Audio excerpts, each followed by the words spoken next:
Hello, welcome to Dr. Dhara's Homeopathy Wellness Clinic and Counseling Center. We are again back with wonderful topic for discussion. And before going to that topic and naming it, I want to tell you a short story. The story is about a saint. एक गुरु थे, उनका एक शिष्य था. शिष्य ने उनको पूछा था कि गुरुदेव, पिछले कुछ दिनों से मुझे ऐसा लग रहा है जैसे कि मुझे कुछ करने की इच्छा नहीं होती, मुझे बहुत थकान हो गई है, मुझे लगता है जैसे मेरे अंदर कोई शक्ति शेष ही नहीं बची, मुझे लगता है जैसे मैंने बहुत कर दिया, मैं बहुत थक गया, जिंदगी में भागते भागते बहुत थक गया. तो ये क्यों हो रहा है और मुझे इसका कोई इलाज बताए. गुरुदेव ने उनसे कहा कि कल सुबह 5:30 बजे आप रेडी हो जाओ और मुझे लेने आ जाना. तो शिष्य सुबह सुबह 5:30 बजे रेडी हो गए, गुरुदेव के आश्रम के बाहर आ गए, गुरुदेव उनके साथ चल दिए. शिष्य ने पूछा, आप मुझे बागीचे में लेके जा रहे हैं, ऐसा मेरे प्रश्न का सुबह 5:30 बजे बागीचे में ऐसा कौन सा उत्तर है. गुरुदेव ने कहा कि धैर्य रखो, आगे जाके बताता हूँ. फिर आगे गए, आगे जाके एक रास्ते में कीड़ा पड़ा था. गुरुदेव ने कहा कि इस कीड़े को अपने हथेली में उठा लो. तो उन्होंने, शिष्य ने कीड़े को अपनी हथेली में उठा लिया. कीड़े ने बहुत हाथ पैर मारे शिष्य के हाथ से कूदने के लिए, और जब उसको लगा कि ये तो इसकी हथेली में से नीचे नहीं निकल पाएगा, उसकी पकड़ बहुत मजबूत है, तो उसने काटा. जैसे ही काटा, शिष्य का हाथ ऐसे खुल गया और कीड़े ने नीचे जंप मारा, कीड़ा चला गया. गुरुदेव ने कहा चलो वापस, हो गया. तो शिष्य बहुत अचंभित हुए कि ऐसे कैसे हो गया, आपने मेरे प्रश्न का उत्तर ही नहीं दिया. तो उन्होंने कहा कि अब सबको आ जाने दो, उसके बाद मैं पूरा आपको इस कहानी का अर्थघटन बताऊंगा. जब सारे शिष्य आ गए तब गुरु ने कहा कि आप मनुष्य, a human, this are the lines of Shri Sadhguru, कि the human, they are the highest evolve creature of the planet. एक ऐसा highest evolve creature of the planet है जो सोच सकता है, याद रख सकता है, कल्पना कर सकता है. The one who can think, imagine and memorise, who has complex neurological mechanisms. आपके सामने छोटा सा कीड़ा जिसके पास आपके जैसा कॉम्प्लेक्स न्यूरोलॉजिकल सेरेब्रल मैकेनिज्म नहीं है, जिसके पास आपके जैसे मेमोरी, इमेजिनेशन या तो एक्टिविटी नहीं है, जिसके पास आपके जैसे थॉट प्रोसेस नहीं है, लेकिन फिर भी जान बचाने के लिए उसने आपसे ज्यादा हाथ पैर मारे और आपको जरूरत पड़ने पर काटा और अपनी जान बचाकर भाग गया. And this is what is happening nowadays. We as a human, we as a people, we are lacking in that inner strength. So the topic of discussion today is burnout. For all of us, nobody is spared from this word burnout. क्यों?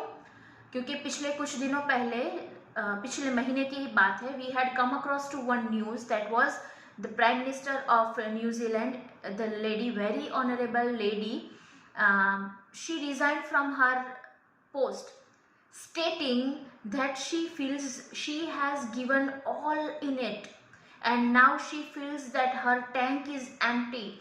You have to listen to her words, that I have given all in it and I feel that there is nothing left inside me and the tank is empty, so I am stepping back. So my friends, let's discuss burnout, because हम माने ना माने, हम confess करें ना करें, we all are victims of burnout. And the main thing, the matter of the worry is that burnout is nowadays consuming the children as well, because what we are running behind, what we are doing, that is absolutely unacceptable, racing of the horses in form of our children, and that's ultimately resulting in burnout. So let's discuss what is burnout and how to deal with it. आप कैसे पहचानेंगे कि आप या आपके आसपास की कोई भी व्यक्ति है उसे बर्नआउट हो रहा है या तो वो बर्नआउट से गुजर रहे हैं? तो उसके अंदर सबसे बड़ी जो चीज़ है, उनको फील होता है जैसे शरीर में ऊर्जा की कमी हो गई है.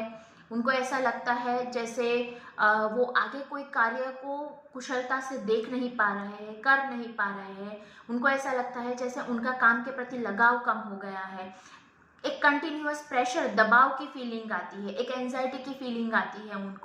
उसके अलावा एक ऐसी चीज़ होती है जैसे कि जाने के समय, आने के समय उनको लगता है ये जगह मुझे अच्छी नहीं लगती, मुझे जाना नहीं है, जाने का मन नहीं कर रहा है, लोगों से बात करने का मन नहीं कर रहा है, वहाँ के लोगों से मिलने का मन नहीं कर रहा है। इवेंचुअली प्रोफेशनल एफिशिएंसी जो है वो डिक्रीज हो जाती है। तो कहीं ना कहीं ये एक ऐसा विशियस साइकिल है जो चलता ही रहता है। अब होता क्यों है, क्योंकि कभी कभी मोनोटोनस वर्क हो जाता है, ओवर प्रेशर हो जाता है, इन सारी चीज़ों की वजह से कि जहाँ पर आप अपने काम को 100% नहीं दे पा रहे, आपको अच्छा नहीं लगता, आपको एनर्जी नहीं आ रही, आपको स्ट्रेस हो रहा है या आपकी कहीं और दूसरी वजह है, उसकी वजह से वो जो फ्रस्ट्रेशन है, वो जो थकान है, वो जब आप घर आते हैं तो घर पे रिफ्लेक्ट होती है। और वो जो क्रिएट करता है वो करता है वर्क लाइफ इम्बैलेंस क्रिएट करता है। बिकॉज ना आपने वहाँ 100% देना है, ना आपने यहाँ 100% देना है, बिकॉज आपको पता ही नहीं है कि what's going on with your life. And that is actually happening with every working people.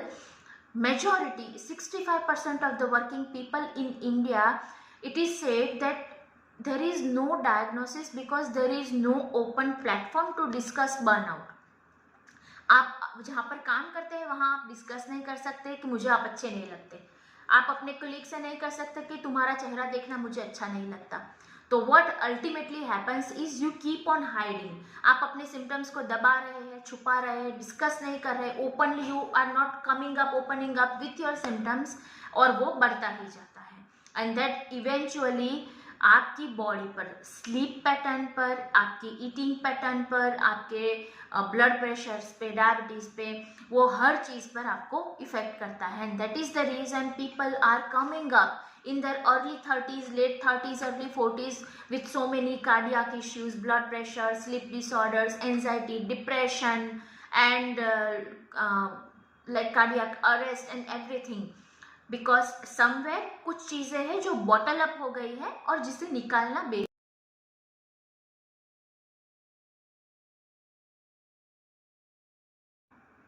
Reason जानना चाहेंगे तो बहुत सारे मिल जाएंगे, क्या होता है ये जानना चाहेंगे तो एज पर होम्योपैथी के लॉ आपको हर इंसान में कुछ ना कुछ अलग अलग उसके सिम्टम्स मिल जाएंगे। पर करना क्या है, तो there are 3 major components to deal with burnout. सबसे पहला है identify your triggers and stress. क्या चीज़ है जो आपको तकलीफ देती है, क्या चीज़ है जो आपको परेशान करती है। एक ऐसी चीज़, एक लिस्ट बनाइए जैसे कि हमें ये या चीज़ें मुझे स्ट्रेस देती है, टाइमलाइन, डेडलाइंस, लिमिट्स, वो सब स्ट्रेस देती है। तो identify your stress factors, deal with them, change how you react to your stress factors, stress mechanism को आप कैसे रिएक्ट करते हैं, कैसे डील करते हैं, वो चेंज कीजिए। Another thing is start having balanced work, personal life and social life. ये जो ट्रायो है आपका, उसका बैलेंस शुरू कीजिए। उसके बाद फिजिकल फिटनेस पर ध्यान देना है। Physical fitness is of 2 part. Physical fitness number 1, how physically active you are. कुछ भी नहीं कर रहे, ठीक है, कोई बात नहीं, चलना शुरू कीजिए, स्टार्ट वॉकिंग। उसके बाद start running, start cycling, do something, कहीं पर भी, कहीं भी, कोई भी, स्टार्ट स्विमिंग, स्टार्ट डूइंग सूर्य नमस्कार, कुछ भी करिए, लेकिन कुछ भी करके ये जो बॉडी है इसको एक्टिव रखना है। It is said that if you want to work for longer years, work for your self first and work on your self first. तभी आप किसी ऑर्गेनाइजेशन, किसी फर्म या फैमिली के लिए लंबा काम कर पाएंगे। Otherwise you are going to end up in your 60s और अर्ली 50s। उसके बाद आता है आपका nutrition.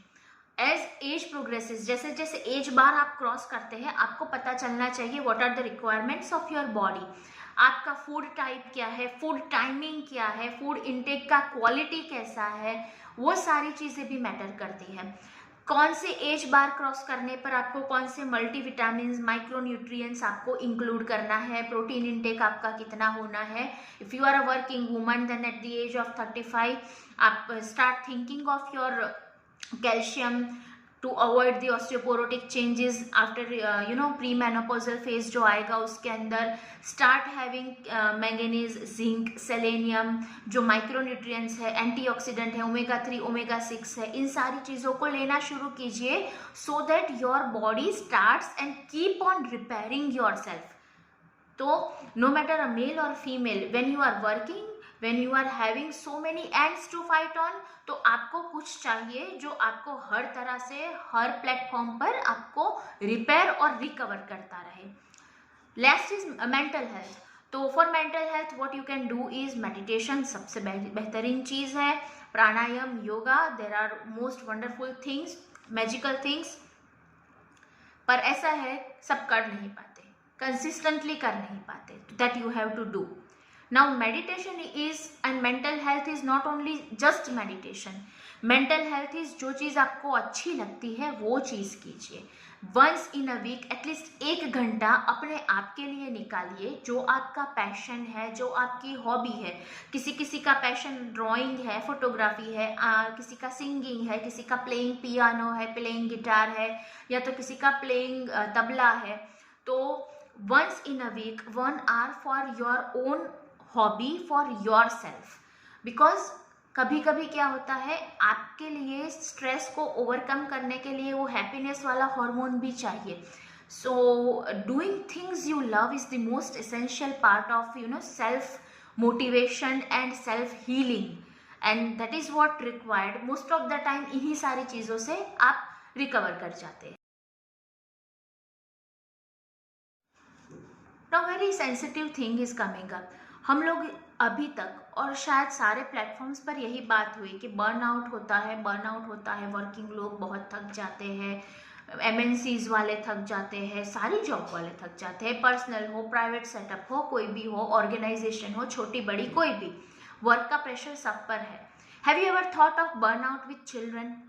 Burnout with children is equally dangerous and burning issue, because in today's world the competition and the race of making the child more efficient, more active, more successful, what is going on in and around is कि मेरा बच्चा इस class से गया, इस class से आया, school का होमवर्क, क्लास का होमवर्क, ये टेस्ट, वो टेस्ट, फिर ये एक्टिविटी, वो स्पोर्ट्स, और ये सारा जो कॉम्बो है, the combo is coming up with so much health crisis, mental health crisis in children, and the reason is burnout.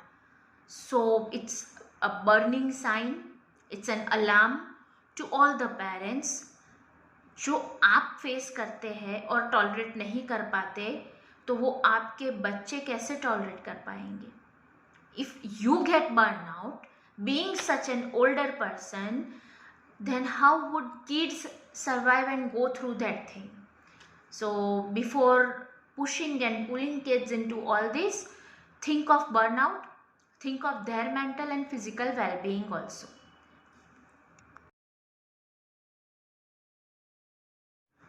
Now, as a homeopath, why Dr. Dhara's homeopathy we are choosing this topic to discuss today? Because burnout एक ऐसी समस्या है जिसका समाधान आपको apparently किसी भी medical store पर नहीं मिलने वाला. व्हाट आई मीन टू से इज, जो आपको हो रहा है वो एक ऐसी चीज़ है जो आप सिर्फ समझा सकते हैं, which is like not return in any book of pharmacopoeia, and you are going to get medicines of burnout. Take these pills 3 times a day and you will be better. So then homeopathy comes. Because we believe in individuality, every individual has a different reaction towards the stimulus. तो हर एक इंसान का stress अलग है. किसी का stress है guilt, कि मेरा वर्क लाइफ बैलेंस नहीं हो पा रहा है and I feel I am doing injustice to my children being a women, और इस वजह से मुझे नींद नहीं आ रही है. The cause is different, symptom अलग है, उसका रीज़न अलग है, और उसको प्रॉब्लम कुछ अलग हो रही है. किसी को ऐसा टेंशन है, I feel continuously jealous of my colleague because वो अपॉर्चुनिटी हर बार ले जाता है, मेरी प्रमोशन नहीं हो रही है, that is resulting in insomnia, नींद नहीं आती है, हाइपरटेंशन हो गया है और खाना नहीं हजम हो रहा है, एसिडिटी रहती है. The cause is different, again the reaction is different. Every individual, every human being अपने एक दूसरे से अलग है, और उन सबका जो मैनिफेस्टेशन है वो बट ऑब्वियस अलग है, बिकॉज हम सबका एक सिमिलर स्ट्रेस के लिए भी हम सबका रिएक्शन अलग होगा, तो सबके बर्नआउट का रीज़न अलग अलग है, तो सबके सिम्टम भी अलग अलग होंगे। तो बट ऑब्वियस है कि जब सिम्टम अलग है, रीज़न अलग है, तो दवाई उनके हिसाब से बेस्ड ऑन दैट इंडिविजुअलाइजेशन ही होनी चाहिए, and that individualisation is done with homeopathy. So homeopathy can serve you better, homeopathy can help you better to go through, to cope up with that burnout stress. आपका sleeplessness, आपकी anxiety, आपकी insecurity, आपका fluctuating blood pressure, भूख ना लगना, ज़्यादा भूख लगना, रात को भूख लगना, रात के 2 बजे 3 बजे बहुत भूख लगना और फिर जोमेटो करके खाना मंगवाना, that is what exactly going on with every work from home people. They use to get severely hungry at midnight. तो वो चीज़ होना, हाइपर एसिडिटी होना, बहुत छोटी सी एज में लीवर के इश्यूज हो जाना, फैटी लीवर आ जाना, तो ऑल दिस, ये जो bunch and basket of the symptoms है जो आपको बर्नआउट के साथ मिल रहा है, it can be easily treated, it can be easily healed with homeopathy. So I wish, I request and I appeal everyone who is facing 5% है, 50% है, 95% है, कितना भी है बर्नआउट, आपको इसको बढ़ने ना दे. Just we have to deal with it very nicely, very sharply and very precisely. जो रीज़न है और जो सिम्टम है, we will treat that on the basis of homeopathic individualisation.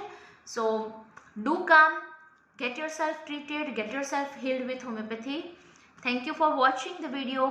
Please don't forget to like and subscribe and share the video and hit the bell icon for being updated in further things, right? Thank you so much once again.